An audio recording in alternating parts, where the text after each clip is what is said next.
اتنی محبت، اتنا تعلق، اتنا رشتہ ہوتا تھا. پرانے زمانے کی محبتیں مثالی محبتیں تھیں. پرانے زمانے کے تعلقات مثالی تعلقات تھے. پرانے زمانے کے وہ دنیا ایک مثالی دنیا تھی. بہرحال جس طرح وہ خط پڑھتے پڑھتے آنکھوں سے آنسو بہا رہے ہیں، آنکھوں سے آنسو بہتے بہتے ہچکیاں بھی نکل رہی ہیں. خط ختم ہوا تو کیا دیکھتے ہیں کہ پورا چہرہ اور آنکھوں کے آنسوؤں سے بھرا ہوا ہے. آنکھیں لال ہو گئی، رونگٹے کھڑے ہو گئے، ہچکیاں نکل رہی ہیں. بعض خط کے اختتام پر بے ہوش ہو جایا کرتے تھے. یہی کیفیت صحابہ کرام کی تھی. وَإِذَا تُلِيَتْ عَلَيْهِمْ آيَاتُنَا، روایت آیت میں ہے جس وقت ان کے سامنے ہماری آیتیں پڑھ کر سنائی جاتی تھی، جب تلاوت کی جاتی تھی تو کیا ہوتا تھا کہ زادتہم ایمانا، ان کا ایمان بڑھ جاتا تھا. أما بعد فأعوذ بالله من الشيطان الرجيم. بسم الله الرحمن الرحيم. اقرأ باسم ربك الذي خلق الإنسان من علق. اقرأ وربك الأكرم الذي علم بالقلم علم الإنسان ما لم يعلم. اللهم أيدنا بتأييدك، اللهم أيدنا بتأييدك، اللهم أيدنا بتأييدك يا رب العالمين. محترم معزز بزرگوں، بھائیوں، پردہ نشین محترم خواتین،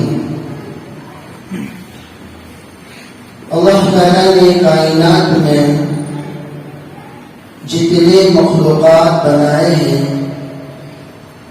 وہ تمام مخلوقات کو اللہ نے عقل دی ہے.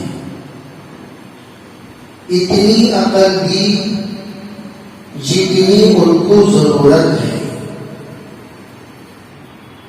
اس عقل کو بھی اللہ نے اپنے حکم کے تابع بنایا. جس وقت اللہ نے عقل کو پیدا کیا، اللہ نے عقل کو حکم دیا عقل آگے آؤ، تو عقل آگے آئی. پھر کہا ادبر پیچھے چلو، تو عقل پیچھے گئی. پھر حکم ہوا اوپر چڑھ، تو اوپر گئی. نیچے آ تو نیچے آئی. علماء فرماتے ہیں عقل کو اللہ تعالیٰ نے محدود صلاحیت دی ہے. عقل سے بالا تر اللہ نے عقل کو حکم کے تابع بنایا.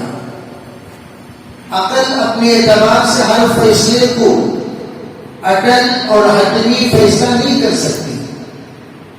عقل کبھی یہ نہیں بتا سکتی کہ کون سی چیز نافع ہے اور کون سی چیز ضار ہے، کون حسنہ ہے اور کون سیئہ ہے، کون سی چیز خیر ہے، کون سی چیز شر ہے، کون سا عمل مقبول ہے، کون سا عمل مردود ہے، کس میں نفع ہے اور کس میں نقصان ہے. عقل کبھی اپنی زندگی میں اس کا فیصلہ اپنے طرف سے نہیں کر سکتی.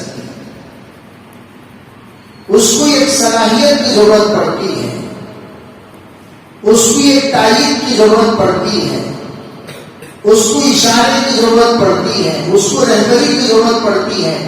جب تک اس کی رہبری نہیں کی جاتی، رہنمائی نہیں کی جاتی، راستہ نہیں بتایا جاتا، عقل کبھی یہ فیصلہ کرنے سے عاجز ہے کہ کون سی چیز میں اللہ کی رضا ہے اور کون سی چیز میں ناراضگی ہے.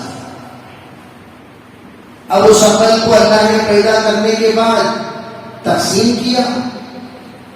ان کو جن کو جتنی ضرورت ہے اتنی اللہ نے تقسیم کی. عجیب بات علماء لکھتے ہیں، بعض اللہ نے جانور بنائے اور ان جانوروں میں ایک جانور بولنے والا بنایا. وہ بولنے والے جانور کو انسان کہا جاتا ہے. جانور کسے کہتے ہیں؟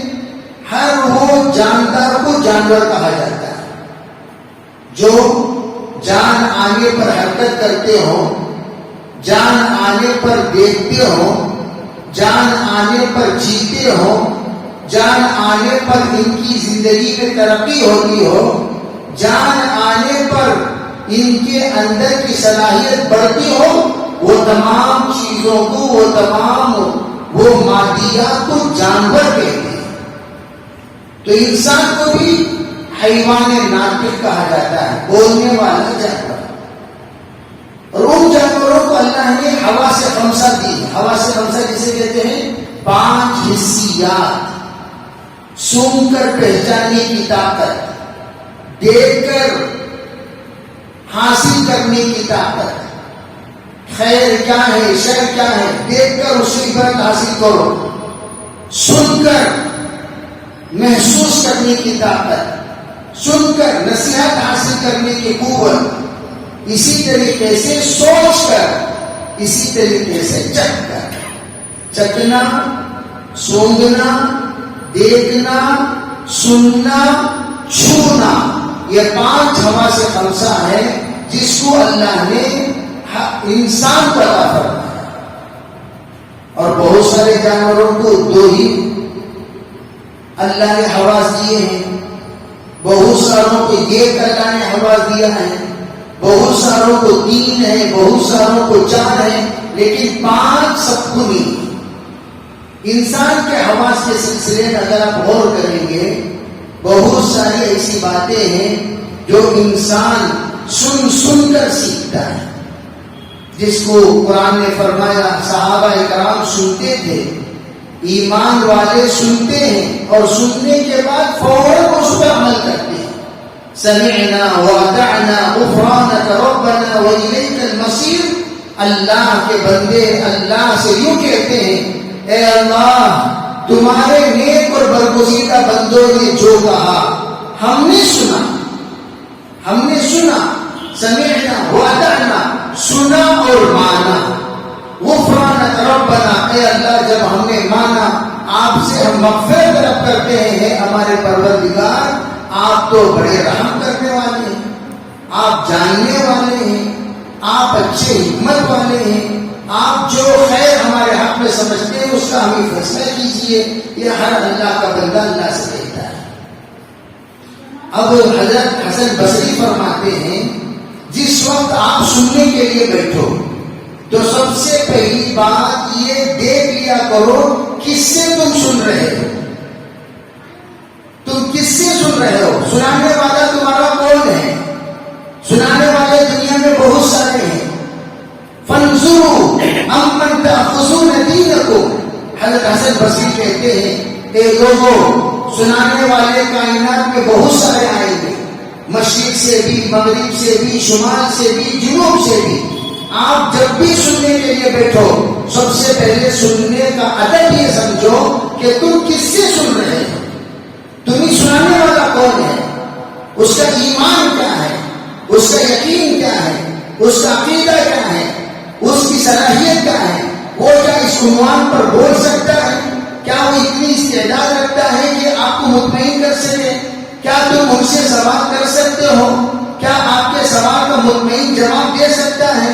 کیا اس کے اندر اتنی استعداد ہے کہ تمہارے خدشات کو، تمہارے اشکالات کو، تمہارے ان تمام تفکرات کو، تمہارے ان تمام تخیلات کو صحیح رخ پر لا سکتا ہے؟ یہ تمام چیزیں یہ دیکھ لینا چاہیے اس آدمی کے اندر جو سنانے والا ہے. ہر کسوں آپ سے نہیں سننا. سنانے والے بہت سارے ہوتے ہیں.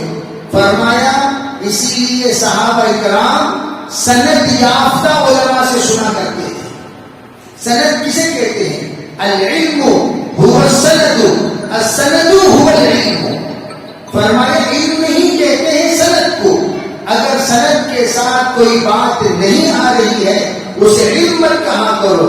اسی کو حضرت مولانا مفتی اشرف علی صاحب باقری رحمت اللہ علیہ ثانی امیر شریعت کرناٹک فرمایا کرتے تھے، علم کہتے ہیں آپ کے ارشاد فرمانے کا نام۔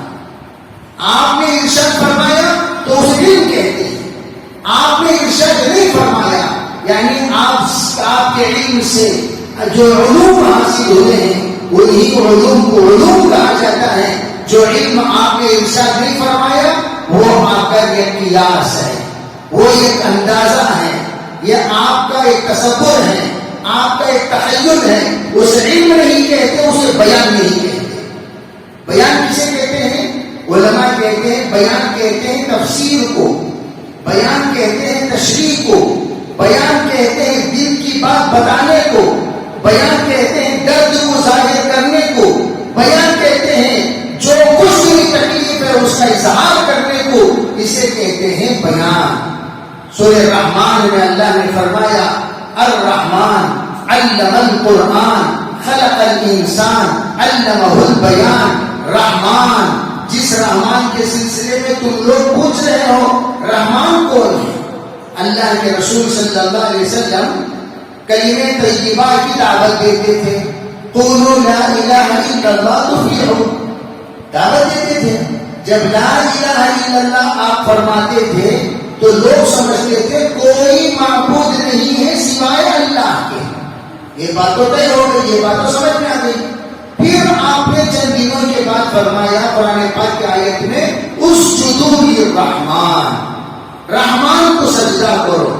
فوراً کفار مکہ ہنگامہ کرنا شروع کر دیے، ارے بھائی یہ کہتے تھے ایک ہی خدا ہے، ایک ہی خدا ہے، ایک ہی خدا ہے، ایک ہی خدا ہے، اب دو خدا ہو گئے، ایک اللہ ہو گیا، ایک رحمان ہو گیا، تو رحمان بھی دو خدا ہو گئے۔ اے لوگوں سنو، یہ محمد تمہیں دھوکہ دے رہے ہیں، اب تک تو کہتے تھے یہ خدا، اب ہو گئے دو خدا، ایک اللہ ہو گیا اور ایک رحمان ہو گیا۔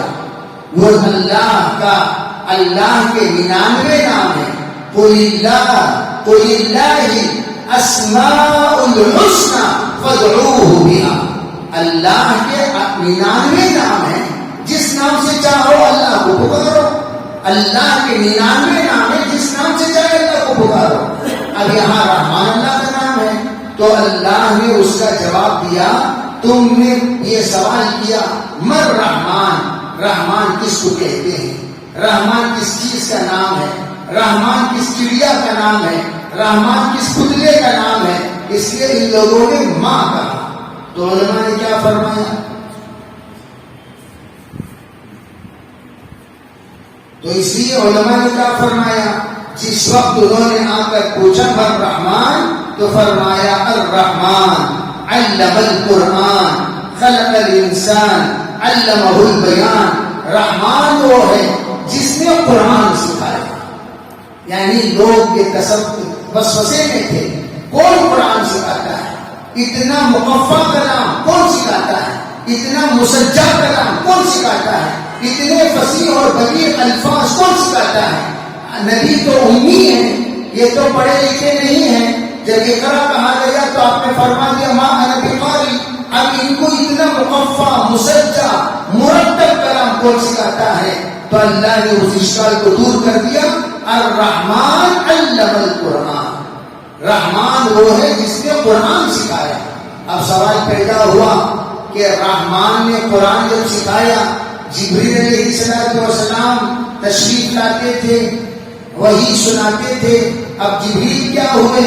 علماء کہتے ہیں دیکھو رحمان نے قرآن سکھایا براہ راست جبریل کو بطور واسطہ، برائے تصحیح، برائے ترتیب اور برائے تسلی جبریل علیہ السلام کو واسطہ بنا دیا تاکہ اللہ کے طرف سے جبریل آتے رہیں اور حضور کی تسلی ہوتی رہے۔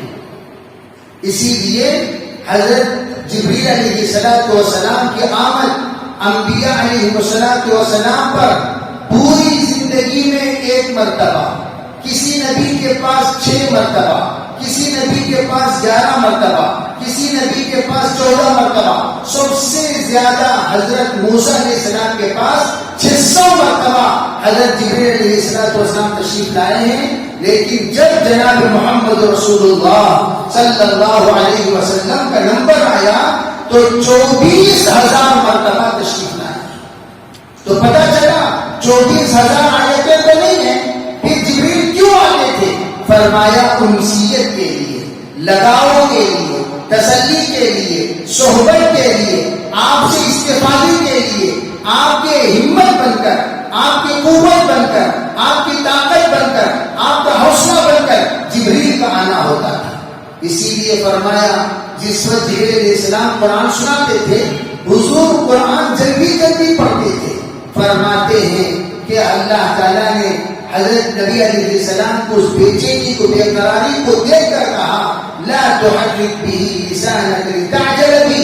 آپ جبریل کی آمد پر آپ اپنی زبان کو جلدی جلدی نہ چلائیں، یہ سوچ کر کہیں جبریل چلے جائیں گے تو قرآن پاک کا یاد کرنا رہ جائے گا، کچھ حصہ چھوٹ جائے گا، کچھ حصہ رہ گیا تو میں پورا قرآن پیغام کیسے امت کے سامنے سنا سکتا ہوں.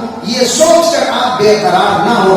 ان علینا، اللہ نے فرمایا ہم پر یہ ذمہ داری ہے، ان علینا جمعہ و قرآنا، قرآن کو آپ کے سینے میں جمانا اور قرآن کو آپ کے زبان سے پڑھوانا، یہ دو ذمہ داریاں ہماری ہیں. وَإِنَّ عَلَيْنَا بَيَانًا، اور آپ کو اس قرآن کی تشریح، اس قرآن کی توضیح، اس قرآن کا مطلب، اس قرآن کا مفہوم، اس قرآن کی کیا کیا علتیں ہیں، تفسیرات ہیں، شقیں ہیں، جزیات ہیں، مسائل ہیں، مستنبات ہیں، مشتہر مسائل ہیں، وہ سب بیان کرنا، وہ سب بتانا. ان علینا، بے شک وہ ذمہ داری ہم پر ہے. علماء نے فرمایا سورہ الرحمن میں آگے اسی کو کہا گیا خلق الانسان، اللہ نے انسانوں کو پیدا کیا، مردوں کو بھی عورتوں کو بھی. وَعَلَّمَهُ الْبَيَانَ، اور ان کو اللہ نے بیان سکھایا. بیان کا مطلب بچے تھے، اللہ نے سکھایا مچھر کاٹے تو رونا، اللہ نے سکھایا بھوک لگے تو رونا، اللہ نے سکھایا پیشاب کر دیے تو رونا، اللہ نے سکھایا پسینہ آئے تو رونا، اللہ نے سکھایا تجھے اگر منڈی لٹک جائے تو رونا، پیر لٹک جائے تو رونا، ہگس بھر جائے تو رونا، کل آ جائے تو رونا. اب اس رونے کا مطلب کیا ہے؟ وہ ماں جو ابھی ابھی ماں بنی ہے، وہ ماں جو ابھی ابھی پہلی مرتبہ ماں بنی ہے، جس کو نہ اس سے پہلے کسی بچے سے کوئی واسطہ، نہ بچے کو پالنے سے کوئی واسطہ، اس ماں کو اس کا ترجمہ اللہ بتا دیتا ہے. اب بچہ رو رہا ہے، یہ درد کا رونا ہے، بچہ رو رہا ہے، یہ دودھ کا رونا ہے، بچہ رو رہا ہے، یہ مچھر کا رونا ہے، بچہ رو رہا ہے، یہ پسینے کا رونا ہے، بچہ رو رہا ہے، یہ نیند کا رونا ہے، بچہ رو رہا ہے. اور یہ رونا تنہائی کا رونا ہے، بچہ رو رہا ہے، کسی کا چہرہ نہ دکھنے کا رونا ہے، بچہ رو رہا ہے، وحشت کا رونا ہے، اندھیرے کا رونا ہے. یہ تمام باتیں اللہ اس نئی ماں اس کو سکھا دیتے ہیں کہ یہ رونے کا مطلب یہ ہے. اسی کو اللہ نے قرآن میں کہا ہماری ذمہ داری ہے اس کی وضاحت کرنا. بہرحال اسی بات کو سمجھنا ہم نے ذہنیت پر ضروری ہے. ایک تو یہ ہے قرآن پاک کی تفسیر، قرآن پاک کی توضیح. جس طرح ایک رونے کا مطلب اللہ نے اس کو سکھایا، اسی طرح اللہ کا کہنے کا مطلب کیا ہے، اللہ کے بتانے کا مطلب کیا ہے، یہ بھی اللہ نے حضور کو سکھایا، حضور کی امت کو سکھایا. اسی کو علماء فرماتے ہیں اصل بیان تو وہ ہے جو بیان، جو وضاحت، جو تشریح، جو توضیح اللہ نے حضور علیہ السلام کو قرآن پاک کے متعلق، شریعت کے متعلق، دین سے متعلق بتایا اور یہ حکم دیا، وَأَمَّا بِنِعْمَةِ رَبِّكَ فَحَدِّثْ. اے محمد علیہ السلام، جو نعمت ہم نے آپ کو دیے ہیں، علم کی نعمت، فہم کی نعمت، سمجھ کی نعمت، قوت اور طاقت کی نعمت اور آپ کی فراست کی نعمت، اس نعمت کو آپ فحدث یتیم یعنی واضح کیجئے، بیان کیجئے، سب کو تقسیم کیجئے، سب کو بانٹیے۔ چنانچہ حضور نے فرمایا انما انا قاسم واللہ یعطی، میں قاسم ہوں، اللہ دیتا ہے، میں تمہیں دیتا ہوں۔ اب یہ اللہ نے کیا دیا وہی آپ حضرات کو دینے کے لیے ہفتے میں ایک مرتبہ جڑنے کو کہا گیا۔ جمعرات کو جو جوڑا جا رہا ہے، جڑنے کو جو کہا جا رہا ہے، وہ دینے کے لیے جو اللہ نے حضور کو دیا وہ سب کے سب آپ کو مل جائے۔ اس میں مرد حضرات حقدار نہیں ہیں، عورتیں بھی اس کا حق رکھتی ہیں۔ حضرات صحابیات کے لیے سرکار دو عالم صلی اللہ علیہ وسلم مخصوص ایک دن متعین کرتے تھے اور وہ دین میں نصیحت فرماتے تھے، اور خود عبد الرحمن بن عوف بھی ایک دن متعین فرمایا، حضرت صدیق اکبر بھی ایک دن متعین فرمایا، عمر فاروق بھی ایک دن متعین فرمایا، عبداللہ ابن عباس بھی ایک دن متعین فرمایا، عبداللہ ابن مسعود بھی ایک دن متعین فرمایا۔ جب عبداللہ ابن مسعود ایک دن متعین فرمائے تو صحابیات نے باقاعدہ اندر سے بھیجا، چٹھی بھیجی اور یہ مطالبہ کیا کاش کے 2 دن ہو جائے اور اچھا ہوتا تاکہ ہم اور بھی آپ سے مستفید ہوتے۔ تب حضرت عبداللہ ابن مسعود نے فرمایا تھا نہیں، اللہ کے رسول نے ایک دن اختیار کیا تاکہ اس ایک دن میں بشاشت کے ساتھ، خوشی کے ساتھ سب کے سب آئیں، تاکہ لوگوں کے اندر سستی پیدا نہ ہو، تھکان نہ ہو۔ بہرحال اس لیے ماشاءاللہ ذمہ داران مسجد نے بھی اور آپ کے مسجد کے امام اور خطیب اور پھر دیگر تمام اہل محلہ کے دانشوروں نے یہ طے کیا کہ ہمارے یہاں مستورات کا ایک جوڑ ہو، مستورات کا ایک درس ہو، مستورات کی بیٹھک ہو، جہاں پر ان کے سامنے میرے رب نے مجھ سے کیا کہا، میرے اللہ نے مجھ سے کیا کہا، میرے خالق نے مجھ سے کیا کہا، میرے مالک نے مجھ سے کیا کہا۔ اگر میرا وہ پیغام، یہ خط اگر اپنے شوہر کے پاس سے آتا ہے، شوہر کہیں باہر ہے، آج کل تو اس کی اہمیت ہی ختم ہو گئی، پہلا زمانہ تھا دبئی سے بھائی بیچارہ وہ بھی ان پڑھ، بیچاری یہ بھی ان پڑھ، جب وہاں وہ اپنے بیگم کو، اپنی ماں کو، اپنے باپ کو، اپنے رشتے داروں کو کسی کے ذریعے سے خط لکھوا کر وہ پوسٹ کرتا اور وہ خط یہاں پہنچتا تو وہ خط کو دیکھ کر اتنا بے چین و بے قرار ہوتی کہ یہ خط کسی کے پاس لے جانا چاہیے، پڑھوانا چاہیے، لے جاتی تھی، پڑھواتی تھی، اور جب وہ خط پڑھا جاتا تھا آنکھوں سے آنسو نکل آتے تھے۔ اتنی محبت، اتنا تعلق، اتنا رشتہ ہوتا تھا۔ پرانے زمانے کی محبتیں مثالی محبتیں تھیں، پرانے زمانے کے تعلقات مثالی تعلقات تھے، پرانے زمانے کے وہ دوریاں ایک مثالی دوریاں تھی۔ بہرحال جس طرح وہ خط پڑھتے پڑھتے آنکھوں سے آنسو بہا رہے ہیں، آنکھوں سے آنسو بہتے بہتے ہچکیاں بھی نکل رہی ہیں، خط ختم ہوا تو کیا دیکھتے ہیں کہ پورا چہرہ اور آنکھوں کے آنسوؤں سے بھرا ہوا ہے، آنکھیں لال ہو گئی، رونگٹے کھڑے ہو گئے، ہچکیاں نکل رہی ہیں۔ بعض سب کے اختتام پر بے ہوش ہو جایا کرتے تھے۔ یہی کیفیت صحابہ کرام کی تھی۔ وَإِذَا تُلِيَتْ عَلَيْهِمْ آيَاتُنَا، روایت آیت میں ہے جس وقت ان کے سامنے ہماری آیتیں پڑھ کر سنائی جاتی تھی، جب تلاوت کی جاتی تھی تو کیا ہوتا تھا کہ زادتہم ایمانا، ان کا ایمان بڑھ جاتا تھا۔ صحابہ کرام کی ہچکیاں نکل جاتی، وجلت قلوبہم، دل دہل جایا کرتے تھے۔ ایسی آیتیں جب ان کے سامنے سنائی جاتی تھی ان آیتوں کا اثر مرتب ہوتا تھا۔ آج یہی چاہتے ہیں میرا رب مجھ سے کیا کہتا ہے، ہم جب سنیں گے انشاءاللہ بہت بڑا فائدہ ہوگا۔ ماشاءاللہ اس کے مخاطب ہم بھی ہیں، اور خصوصاً ہماری اس مسجد کا نام ہی مسجد عائشہ۔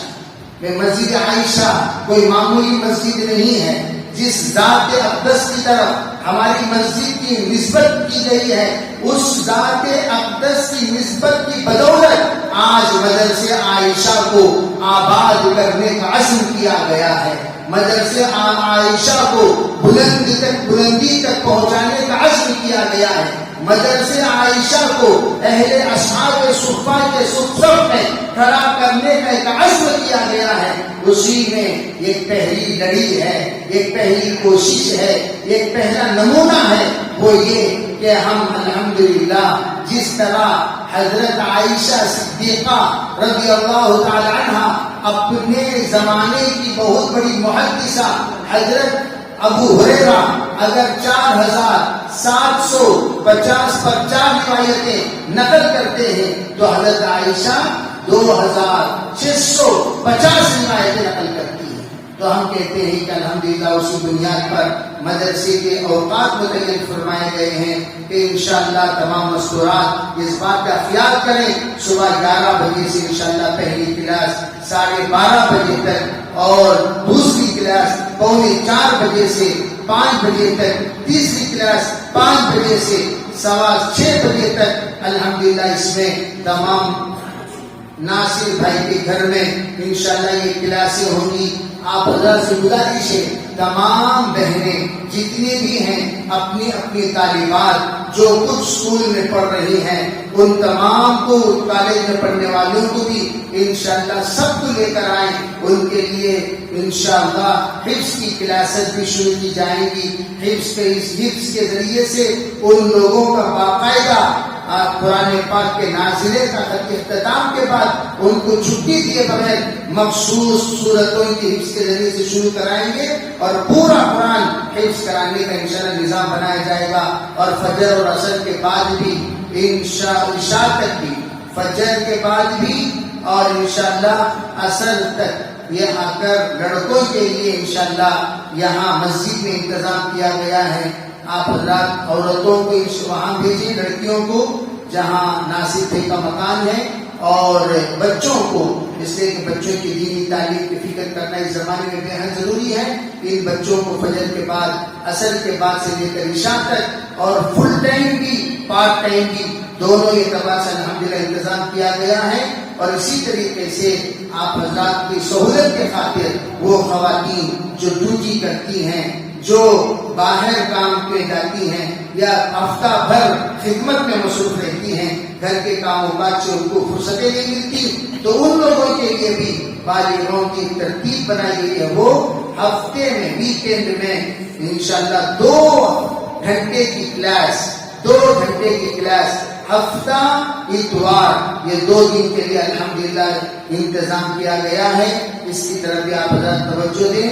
اسی طرح تعلیم بالغان عام طور پر عورتیں پڑھی لکھی ہوتی ہیں، عورتیں ماشاءاللہ بہتر سے بہترین قرآن پڑھ لیتی ہیں، بہتر سے بہترین حدیث پڑھ لیتی ہیں اور دین کی کچھ بنیادی مسائل جان لیتی ہیں. مرد اتنا گیا گزرا ہوتا ہے اسے کلمہ طیبہ کا تلفظ بھی نہیں آتا. تو ان عورتوں کو میں ہمیشہ ایک کارگزار سناتا ہوں. ایک بچے، ایک انسان کا انتقال ہوا، وہ خاتون کلمہ پڑھانا چاہیے لیکن اسے بھی نہیں آتا، اسے بھی نہیں آتا. وہ بھاگتے ہوئے بازو گھر کو گئی، آپا بلائیں گے کلمہ پڑھائیں گے، پھر بازو گھر گئی، آپا بلائیں گے، تک اس بیچارے کا انتقال ہو گیا. اسی طرح آپ بہت ساری کارگزاریاں، آپ سے گزارش ہے کہ آپ اپنے مردوں کو ضرور مسجد روانہ کریں تاکہ مسجد آئیں. مسجد آنے کے بعد کچھ نہ کچھ سیکھیں اور سمجھیں، اور الحمدللہ وہ بھی دھیرے دھیرے وہ کلمہ سے شروع کرنے کے بعد قرآن پاک، نماز، دیگر تمام چیزوں کو وہ لوگ انشاءاللہ عافیت کے ساتھ ختم کریں. اللہ تعالی ہمیں سبیت کو عمل کرنے کی توفیق عطا فرمائے. یہ جو میں نے ٹائمنگ بتائے وہ ٹائمنگ شام کی، فجر کے بعد کی ٹائمنگ فجر سے لے کر 7:30 تک، شام کی ٹائمنگ وہ 5 بجے سے 6:30، 6:15 سے 7:45، 7:45 سے 8:45، یہ 3 کلاسز ہیں. آپ حضرات سب کے سب جن کو چھٹیاں دی گئی ہیں وہ سب انشاءاللہ اس چھٹیوں کے مطابق رابطہ کریں، رابطہ فرما کر انشاءاللہ داخلہ لیں. اللہ تعالی ہم نے سبیوں کو سیکھنے اور سکھانے کی توفیق عطا فرمائے. نیت کریں انشاءاللہ عالم و فاضل اور حافظ اور دیندار بننے کی. سیکھنا ہم شروع کریں گے. سیکھنا شروع کرنے کے بعد اسی حال میں اگر ہمارا انتقال بھی ہو گیا انشاءاللہ سیکھے ہوئے لوگوں میں اللہ تعالی ہمارا حشر فرمائے گا. اللہ تعالی سب کو عمل کی توفیق عطا فرمائے اور اللہ تعالی سب کو اس میں شرمائے بغیر تمام مرد و عورتوں کو داخلہ کی توفیق عطا فرمائے. وآخر دعوانا الحمدللہ رب العالمین.